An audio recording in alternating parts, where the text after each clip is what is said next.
Hello guys, तो आज के इस वीडियो में मैं आपको बताने वाली हूँ कि अंग्रेजी पढ़ना लिखना और बोलना सीखना चाहते हैं तो इसको सीखने के लिए सबसे आसान तरीका क्या है, तो वो मैं आपको सिखा रही हूँ। सबसे इजी तरीका, ठीक है। इतना इजी तरीका आपको कोई नहीं सिखाएगा, कहीं नहीं मिलेगा। चाहे आप किसी भी स्कूल में पढ़ रहे हैं, कहीं पे ट्यूशन पढ़ रहे हैं, तो एक एक चीज़ को, एक एक वर्ड्स की मीनिंग को, एक एक वर्ड्स के प्रोनाउंसिएशन को कोई नहीं बताता है, ठीक है।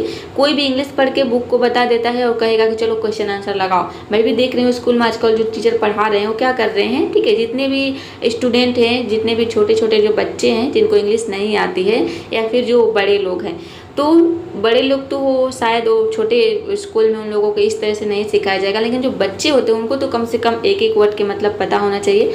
उन लोगों को केवल इंग्लिश पढ़ा दिया जाता है और ये बोला जाता है कि अब जो है इसमें जितने सारे क्वेश्चंस और आंसर्स है घर से बनाकर लाना है, होमवर्क करके लाना है। बच्चे तो अपने मम्मी पापा से पूछ कर बना लेते हैं, हाँ, जो है क्वेश्चन का आंसर दे देते हैं, लेकिन उनको कुछ भी समझ में नहीं आता है। तो मैं आपको बिल्कुल ही इजी तरीका से सिखा रहा हूँ। यहाँ पे हम क्या करते हैं, एक स्टोरी को रीड करते हैं और इसमें एक एक वर्ड की हिंदी मीनिंग मैं आपको बताऊंगी, साथ में ग्रामर्स के रूल भी पता चलेगा। यहाँ पे देखिए, सबसे पहले आपको वर्ड दिखेगा और इसके बगल में इसकी हिंदी मीनिंग लिखा हुआ रहेगा। और एक चीज़ आप सोच रहे होंगे कि हम अगर वर्ड्स को, बहुत सारे वर्ड्स को लर्न कर लेंगे तो हमें इंग्लिश समझ में आने लगेगा, तो आप बिल्कुल गलत सोच रहे हैं। क्योंकि देखिए, जो वर्ड्स होते हैं ना, तो वर्ड्स जब आप रिमेंबर करते हो उसका फर्स्ट फॉर्म, उसका जो मेन वर्ब होता है, मेन चीज़ को आप लर्न करते हैं। लेकिन जब उसी वर्ड्स को हम जब सेंटेंस में यूज़ करते हैं तो उसके बाद प्रीपोजिशन लग जाता है, कंजक्शन लग जाता है, उसका सेकंड फॉर्म आ जाता है, थर्ड फॉर्म आ जाता है, आईएनजी फॉर्म आ जाता है, तो हमें समझ में नहीं आता है। इसका देखिए यहाँ पे कम का, अब आपने याद किया होगा कम, यहाँ पे दिया है केम। अब सोचेंगे केम का मतलब क्या है,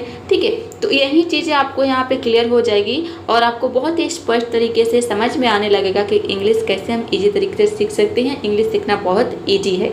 इसके अलावा इस स्टोरी में जितने सारे इंपॉर्टेंट वर्ड्स हैं, इन सभी वर्ड्स की रिवीजन हम वीडियो के अंत में करते हैं, इसके प्रोनाउंसिएशन के साथ और इसके हिंदी मीनिंग के साथ। यानी कि यहाँ पे आप जो है कि सभी वर्ड्स को सही सही, बिल्कुल परफेक्ट, यानी बिल्कुल करेक्ट पढ़ना सीखेंगे कि इसका प्रोनाउंसिएशन क्या है, इसका मतलब क्या है और इस वर्ड्स को सेंटेंस में कैसे यूज किया जा रहा है। बहुत ही अच्छा और बहुत ही इजी तरीका है। तो चलिए शुरू करते हैं।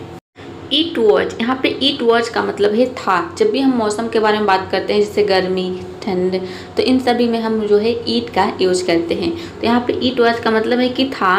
एंड इनक्रेडिबली, इनक्रेडिबली का मतलब होता है बेहद, मतलब बहुत। हॉट यानी गर्मी, डे यानी कि दिन, मतलब कि बहुत गर्मी का दिन था, आप ये समझिए। फिर बेहद गर्म का दिन था, तो बेहद गर्म का दिन था मतलब गर्मी बहुत ज़्यादा थी। एंड और अ लायन, और एक शेर, ठीक है। और एक शेर वॉज फीलिंग, महसूस कर रहा था। फील का मतलब होता है महसूस करना, उसका आईएनजी फॉर्म है। ये जो सेंटेंस है आपका पास्ट कंटिन्यूअस टेंस का सेंटेंस है। वॉज के बाद, वाज या फिर वर के बाद वर्ब के आईएनजी फॉर्म आ जाता है, तो ये इसकी पहचान है कि ये present continuous tense, sorry past continuous tense का सेंटेंस है। तो बहुत गर्मी का दिन था और एक शेर महसूस कर रहा था वेरी हंग्री, यानी कि बहुत भूखा। वेरी मतलब हो गया बहुत, और हंग्री का मतलब होता है भूखा। तो वह बहुत भूखा महसूस कर रहा था। ही केम आउट, वह बाहर आया, ठीक है। कम का मतलब होता है आना, उसी का सेकेंड फॉर्म है केम आउट, यानी कि बाहर। वह बाहर आया ऑफ हिज डेन, डेन का मतलब होता है गुफा, ठीक है, बिल। तो अपने गुफे से, वह अपने गुफे से या फिर अपने बिल से बाहर आया। एंड और सर्च्ड, सर्च का मतलब होता है खोजना, ढूंढना, ठीक है। और खोजा, सर्च होता है, उसी का सेकेंड फॉर्म यानी पास्ट इंडेफिनिट टेंस का सेंटेंस है। देखिए ये सेंटेंस है, यहाँ से लेकर इसी में ये जो सेंटेंस आ गया है, ठीक है। केम है तो इसके बाद वाला वर्ब जो आएगा एंड से जुड़ा है, ये भी सेकेंड फॉर्म में ही आएगा। स्टोरी ज़्यादातर सेकेंड फॉर्म में, मतलब पास्ट फॉर्म में रहता है, ठीक है, पास्ट इंडेफिनिट टेंस में रहता है। तो पास्ट इंडेफिनिट टेंस में वर्ब के सेकेंड फॉर्म का ही यूज किया जाता है। तो वह सर्च किया, यानी कि खोजा। क्या खोजा? हियर एंड देयर, यानी इधर उधर, ठीक है। हियर मतलब क्या होता है यहाँ, एंड और देयर मतलब होता है वहाँ। अगर हियर एंड देयर इस तरीके से एक साथ आता है तो इसका मतलब हो गया इधर उधर। इधर उधर उसने खोजा। ही कुड, वह पाया। क्या पाया? फाइंड, ठीक है। फाइंड का मतलब होता है पाना। तो कोई भी काम कर सका या फिर कर पाया, तो वहाँ पे हम कुड वर्ड का यूज करते हैं, ठीक है। कुड का मतलब होता है सका या फिर पाया। फाइंड यानी कि पाना, ठीक है। तो उसे मिला, क्या मिला या फिर उसने पाया, क्या पाया? ओनली अ स्मॉल हियर, ठीक है। ये इसको हम क्या पढ़ेंगे, हियर पढ़ेंगे, ठीक है। हियर ओनली यानी कि केवल, स्मॉल का मतलब है छोटा, एक छोटा सा जो है वो खरगोश पाया, ठीक है। आप हियर का मतलब है खरगोश। ही कॉट उसने पकड़ा, कैच का मतलब होता है पकड़ना, उसी का सेकेंड फॉर्म है, ठीक है। उसने पकड़ा क्या, दो हियर यानी कि उसने खरगोश को पकड़ लिया। अब आगे देखते हैं, खरगोश को पकड़ लिया विद, विद का मतलब होता है के साथ, सम यानी कि कुछ या थोड़ी, हेजिटेशन यानी कि हिचकिचाहट, ठीक है। थोड़ी हिचकिचाहट के साथ उसने खरगोश को पकड़ लिया। दिस हियर यानी कि यह खरगोश कांट फील, ये फील नहीं कर सकता माई स्टमक यानी कि मेरा पेट, ठीक है। मतलब कि यह जो खरगोश है ये मेरा पेट नहीं भर सकता। फील मतलब क्या होता है, भरना, ठीक है। तो वही कह रहा है कि इस खरगोश से मेरा पेट नहीं भरेगा, ये मेरा पेट नहीं भर सकता। थॉट यानी कि सोचा, दो लायन यानी कि शेर ने सोचा। थिंक का सेकेंड फॉर्म है एज यानी कि जैसे ही, दो लायन यानी कि शेर, ठीक है। जैसे ही शेर ने, वॉज अबाउट टू यानी कि वह कोई काम करने वाला था, ठीक है। पास्ट में कोई काम आप करने वाले हैं, वहाँ पे हम अबाउट टू का यूज करते हैं, ठीक है। अब यहाँ पे पास्ट की बात हो रही है इसलिए वॉज आ गया है। अगर प्रेजेंट में आप कोई काम करने वाले हैं प्रेजेंट में, तो यहाँ पे वॉज की जगह पे क्या आ जाएगा, ईज आ जाएगा, एम आ जाएगा, आर आ जाएगा, अकॉर्डिंग टू सब्जेक्ट। तो वही कह रहा है कि वो करने वाला था क्या, किल यानी कि मारने वाला था, दो हियर यानी कि खरगोश को, ठीक है। वह खरगोश को मारने ही वाला था। और डियर यानी कि एक हिरन, रैन दैट वे यानी कि वे क्या हो गए, वे आ गए, ठीक है। रैन अवे का मतलब, रैन वे मतलब होता है भागना, ठीक है। तो एक हिरन जो है उधर भागा, दैट यानी कि उधर, ठीक है। तो एक हिरन उधर भागा। रैन अवे, रन अवे होता है, ठीक है, रन वे। तो रन वे मतलब कि भाग जाना, तुरंत भाग जाना, उसी का सेकेंड फॉर्म है रैन वे, मतलब वो भागा। दो लायन बिकेम यानी कि जो लायन है, जो शेर है वो बिकेम बन गया क्या, ग्रीडी यानी कि लालची। तो शेर जो है वह लालची हो गया। ही थॉट उसने सोचा, ठीक है। आगे देखते हैं, इंस्टीड ऑफ ईटिंग यानी कि खाने के बजाय, ठीक है। इंस्टीड ऑफ मतलब क्या होता है, के बजाय, ईटिंग यानी कि खाने, खाने के बजाय उसने क्या किया। अब देखिए एक चीज़ यहाँ पे, जब भी आप देखेंगे कि जो प्रीपोजिशन रहेगा, ये ऑफ क्या है, ये प्रीपोजिशन हो गया, इंस्टीड ऑफ एक साथ, ठीक है। तो इसके बाद अगर वर्ब आता है तो हमेशा वर्ब की आईएनजी फॉर्म ही आएगा, ठीक है। यह वर्ब है, ईट मतलब खाना होता है, तो वर्ब है, तो इसका देखेंगे कि प्रीपोजिशन के बाद जो वर्ब आएगा उसमें आईएनजी फॉर्म जरूर जुड़ा हुआ रहेगा। तो देखिए ईट में आईएनजी लगा है, ईटिंग हो गया है। तो वह खाने के बजाय उसने क्या किया, दैट स्मॉल हियर यानी कि उस छोटे खरगोश को छोड़ा, ठीक है। उस छोटे खरगोश को उसने क्या किया, लेट मी ईट यानी कि मुझे खाने दो, द बिग डियर यानी कि बड़े हिरन को, ठीक है। उसने कहा कि मुझे बड़े हिरन को खाना चाहिए, ठीक है। तो उस छोटे खरगोश से उसको खाने के बजाय, ठीक है, उसने क्या किया, उसने सोचा कि अब मुझे बड़े हिरन को खाना चाहिए। ही लेट दो हियर गो कि वह उसे जो है जाने दिया, ठीक है। खरगोश ने उसे जाने दिया। ही किसके लिए है, ही आया यहाँ पे खरगोश के लिए। लेट का मतलब होता है कोई, किसी को कोई काम करने देना, ठीक है।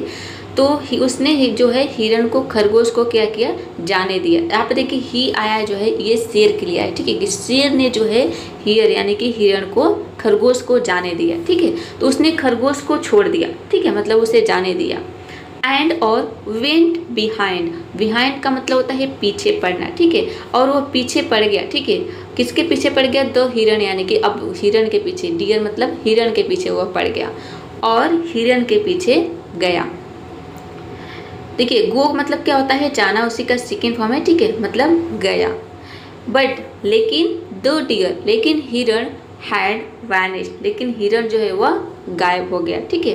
वैनिश मतलब होता है गायब हो जाना, उसका सेकेंड फॉर्म है। इसका सेकेंड फॉर्म थर्ड फॉर्म दोनों सेम होता है, गायब हो जाना। तो वह हिरन जो है वह गायब हो गया। इनटू द फॉरेस्ट यानी कि वह जंगल में भाग गया, गायब हो गया, ठीक है। द लायन, अब शेर, द लायन नाउ यानी कि अब शेर फेल्ट यानी कि उसे महसूस हुआ, सॉरी यानी कि दुखी, ठीक है। अब शेर को क्या हुआ, अफसोस होने लगा। फॉर लेटिंग यानी कि जाने के लिए, द हियर ऑफ यानी खरगोश चला गया, ठीक है। तो उसके जाने के लिए कि मैंने उसको छोड़ दिया, इसके लिए अब उसे क्या होने लगा, अफसोस होने लगा, ठीक है। खरगोश को छोड़ देने के लिए उसे अब अफसोस होने लगा कि मैंने खरगोश को भी छोड़ दिया और हिरन भी भाग गया। तो देखिए अब देखते हैं कि इस कहानी से हमें क्या सीख मिली। बहुत ऐसी सीख मिली हमें। मॉरल देखते हैं।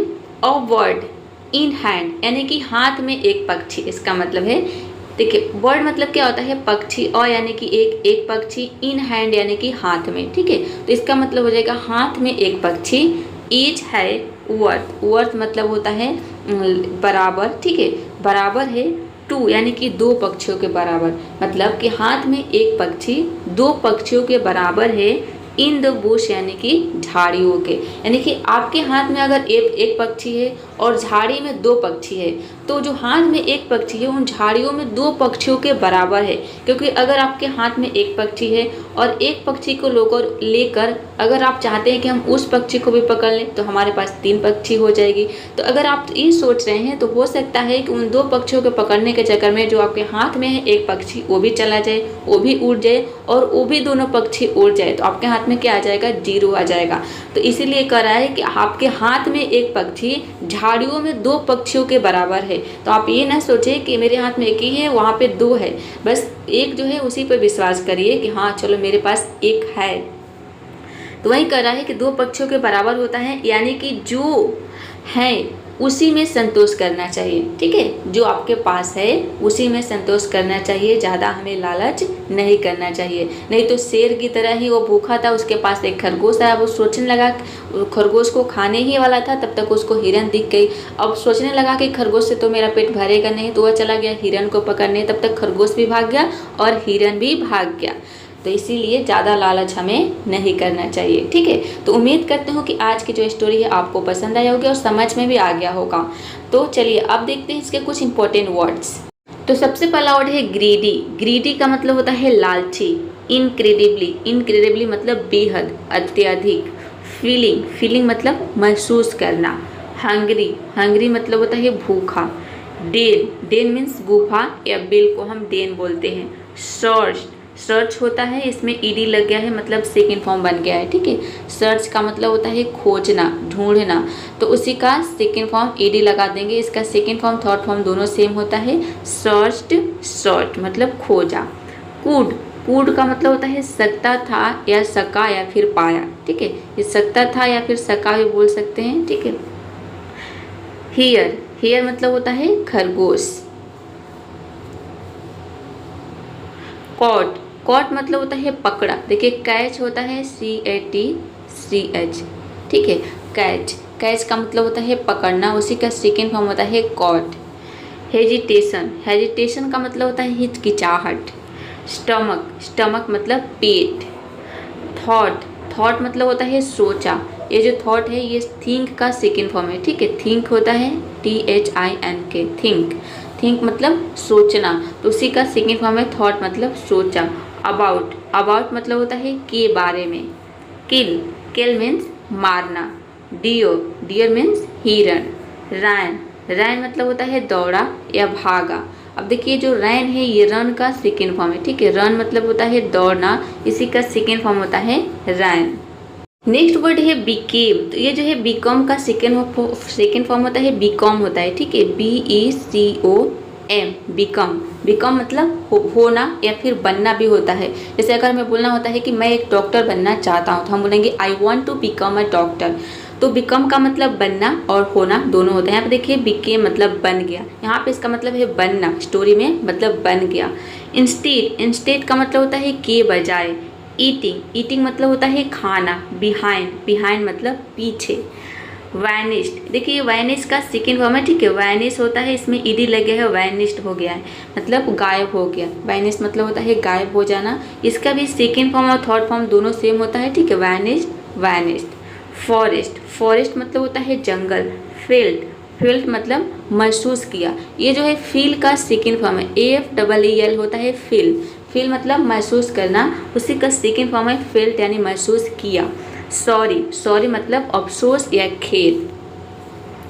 अगला वर्ड है लेटिंग, ठीक है, लेटिंग मतलब छोड़ना, इसका मतलब है ऑफ। ऑफ मतलब होता है अलग, मुक्त। कोई भी चीज़ एक चीज़ से अलग हो जाती है, ठीक है, एक चीज़ से इससे कोई चीज़ अलग हो जाती है, जैसे कि पेड़ से पत्ते का गिरना। अब मान लीजिए कि ये पेड़ है, ठीक है, ये अब पेड़ हो गया और इस पेड़ से अगर कोई पत्ता गिर जाता है, ठीक है, कोई नीचे कोई पत्ता गिर जाता है तो ये हो गया अलग हो गया, ठीक है। इस पेड़ से ये पत्ता क्या हो गया, अलग हो गया। तो अब यहाँ पे अलग होने के लिए हम of preposition, word of preposition का हम यूज करते हैं। ऑफ क्या है, ये प्रीपोजिशन है, अलग या मुक्त करना। मॉरल, मॉरल मतलब शिक्षा या नैतिक संदेश होता है। वर्थ, वर्थ का मतलब होता है मूल्य या बराबर। बुश, बुश मतलब होता है झाड़ी। इंस्टीड ऑफ, इंस्टीड ऑफ मतलब होता है किए बजाय, ठीक है। ये एक प्रीपोजिशन भी होता है, इंस्टीड ऑफ मतलब किए बजाय। तो उम्मीद करते हूँ कि ये 30 वर्ड्स आपको समझ में आ गया होगा। तो आज का ये वीडियो कैसा लगा कमेंट बॉक्स में ज़रूर बताइएगा। और डेली इसी तरह के वीडियो को देखने के लिए, बहुत ही आसान तरीके से अंग्रेजी सीखने के लिए आज ही आप हमारे साथ जुड़ जाइए। चैनल को सब्सक्राइब कर लीजिए और वीडियो को लाइक कर दीजिए। So that's all for today, see you in the next video. Keep practicing, keep learning. Thanks for watching.